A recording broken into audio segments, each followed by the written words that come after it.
योगरतो वा भोगरतो वा संगरतो वा संगविहीनः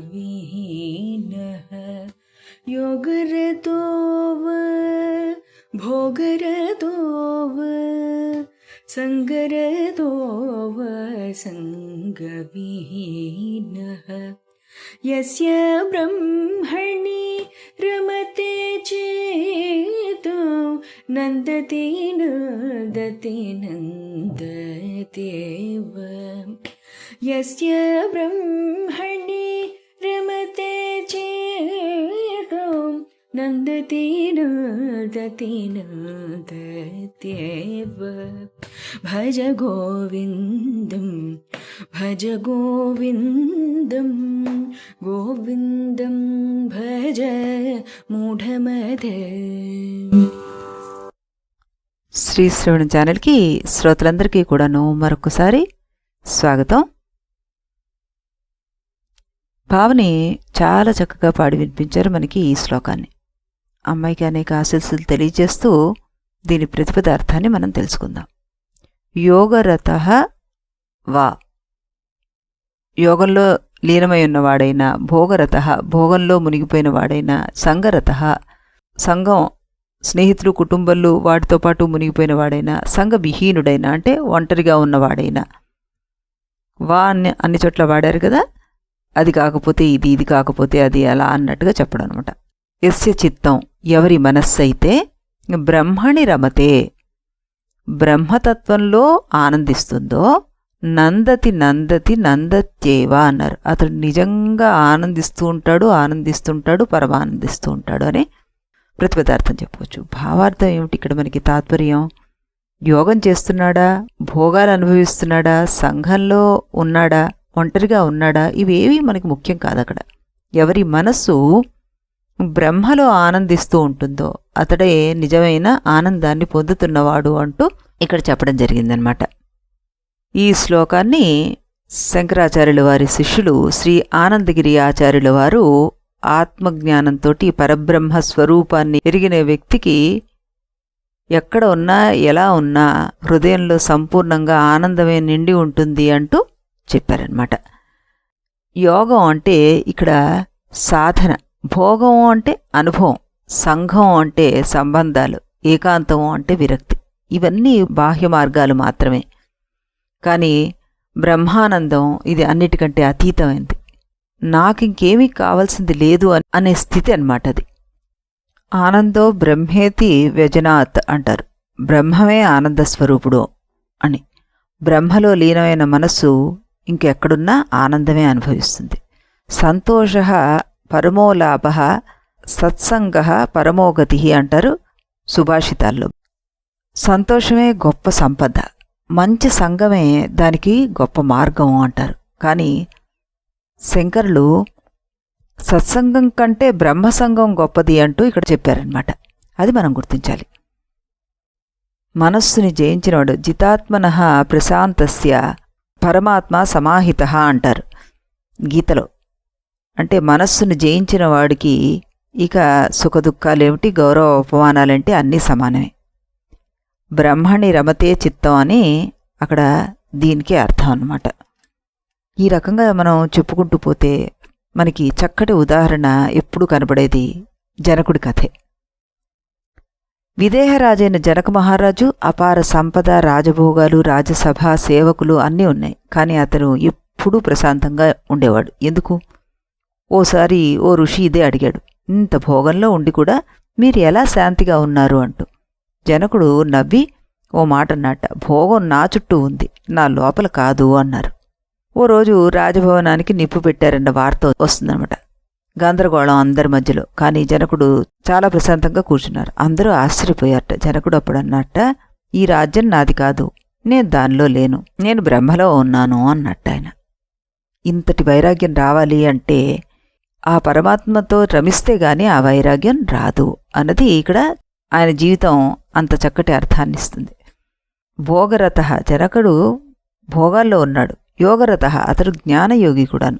సంగరత రాజసభలోనే ఉన్నాడు. సంగవిహీన లోపల మాత్రం ఏకాంతం. అందుకే అతను ఎప్పుడు కూడాను నందతి నందతి నందత్యేవా.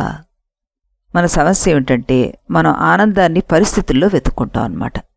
శంకరులు వారు ఈ శ్లోకంలో, ఈ భజగోవింద శ్లోకంలో యోగం చేసినా సరే, భోగం చేసినా సరే, సంఘంలో ఉన్నా సరే, ఒంటరిగా ఉన్నా సరే, మనస్సులో బ్రహ్మ నిలబడితే చాలు, జీవితాంతం ఉత్సవమే అంటున్నారు.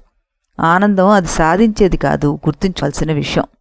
ఎవరైతే సాధన చతుష్టయ సంపన్నుడై సద్గురువుని ఆశ్రయించి శాస్త్ర శ్రవణం చేసి, శ్రవణం చేసిన విషయాలను మననం చేస్తూ రూఢీపరుచుకొని ఆ విషయాల వెలుగులోనే నిష్కామ కర్మయోగాన్ని ఆచరించి భక్తి యోగాన్ని అధిగమించి ఆత్మజ్ఞానాన్ని తెలుసుకొని తాను దేహం కాదని, మనోబుద్ధులు కాదని, ప్రాణాలు కాదని, వీటన్నిటికంటే అతీతుణ్ణి, జడమైన వాటికి చైతన్యాన్నిచ్చే సర్వవ్యాపక స్వయం జ్యోతి స్వరూపమైన ఆత్మను అని విచారణ చేత గ్రహించి ప్రగాఢ ధ్యానంలో, ఆత్మనిష్టలో, బ్రహ్మనిష్టలో నిలిచి సర్వసంకల్పాలను వదిలేసి సర్వకాల సర్వ అవస్థల్లోనూ ఆ బ్రహ్మకు ఆత్మగా ఉండిపోతాడో అతడు నిరంతరం చిత్తాన్ని బ్రహ్మలో రమింపజేసే బ్రహ్మనిష్ఠుడు అంటున్నారు విశ్లేషకులు. అలాంటి వాడికి తాను బ్రహ్మ అనే నిజం నిరంతరం కలిగి ఉంటుంది. అతను మిగతా వారితో పాటు మమైకమైపోయి మనతో పాటు తిరుగుతూ ఉండవచ్చు, లేదా ఈ ప్రపంచానికి దూరంగా ఎక్కడో వేరే చోట తానొక్కడు ఒంటరిగా కూడా ఉండవచ్చు, లేదా ఇంద్రియాలు వాటి పనులు అవి చేసుకుంటున్నాయిలే నేను సాక్షిగా చూస్తూ మనస్సును ఇంద్రియ విషయాల్లోని భోగాలను ఇరిగించుకోకుండా ఆత్మలోనే నిలిపి బ్రహ్మముగా జీవించడం కూడా చేయొచ్చు. యోగి అయినా, భోగి అయినా, సన్యాసైనా, సంసారైనా అతన్ని ఈ భౌతిక విషయాలు ఏమీ చేయలేవు. అతడికి అనిత్య వస్తువులు దూరం అయితే బాధ లేదు, దగ్గరైతే సంతోషం లేదు. శరీరాన్ని ప్రారబ్ధానికి వదిలేసి తాను మాత్రం బ్రహ్మనిష్ఠుడై ఉంటాడనమాట. అలాంటి వాడు ఎప్పుడూ ఆనందంగానే ఉంటాడు. అలాంటి వాడిని మనం చాలామందిని మన నిత్య జీవితంలో చూసే ఉంటాం. మనం ఎన్నో కథలు చెప్పుకుంటూ ఉంటాం. సుధాముడు గురించి చెప్పుకుంటాం, అలాగే మన పోతనామాచుల వారి గురించి చెప్పుకోవచ్చు, రామదాసు గురించి చెప్పుకోవచ్చు, మీరాబాయి గురించి చెప్పుకోవచ్చు. వీరందరూ అంతే. వాళ్ళు నిరంతరం ఆ ఆత్మలో ఆ భగవంతుడిని తప్పితే ఇంకొక వేరే ఇది లేదు, వారికి వేరే ఒక ఆలోచనే ఉండదు. అందుకే వాళ్ళు ఎప్పుడూ హాయిగా నవ్వుతూ ఆనందంగానే ఉండేవారనమాట. అలాంటి వారిని వేదాలు కూడా శాసించలేవు. సర్వస్వతంత్రుడు అతడు. ఇప్పుడు అతను ఏదైనా దుర్మార్గాలు చెయ్యొచ్చా అంటే అసలు అతడు ఏ దుర్మార్గాలు చేయడు, చేయాల్సిన అవసరమే లేదు అతనికి. అతడు ఏం చేసినా అతడు చేసినట్లే కాదు, అతడు ఏం చేసినా లోక కళ్యాణమే. ఈ రకంగా అతను ఎల్లప్పుడూ కూడాను ఆనందాన్నే పొందుతూ ఉంటాడు అన్నది మనం చెప్పుకోవచ్చు ఇక్కడ. ఇప్పుడు తెలుగులో పద్యాన్ని కూడాను మనం విందాం. యౌవని ఎదలో శ్రీహరి ఉండునో, వానికే నిత్యానందము దక్కును. యోగభోగ సంయుక్తుడైనను, వానికే దక్కును విహితానందము. హరి నెరిగినచో హరముగు దుఃఖము, చెరబట్టెడి ఈ చింతలు తొలగును. పరమాత్ముడి పద సన్నిధే నరునికి ఆవలంబనము, అంతిమ గమ్యము. స్మరించు హరిని, స్మరించు హరిని, స్మరించు హరిని సుగుణమతి. భజించు హరిని, భజించు హరిని, భజించు హరిని బుద్ధిమతి.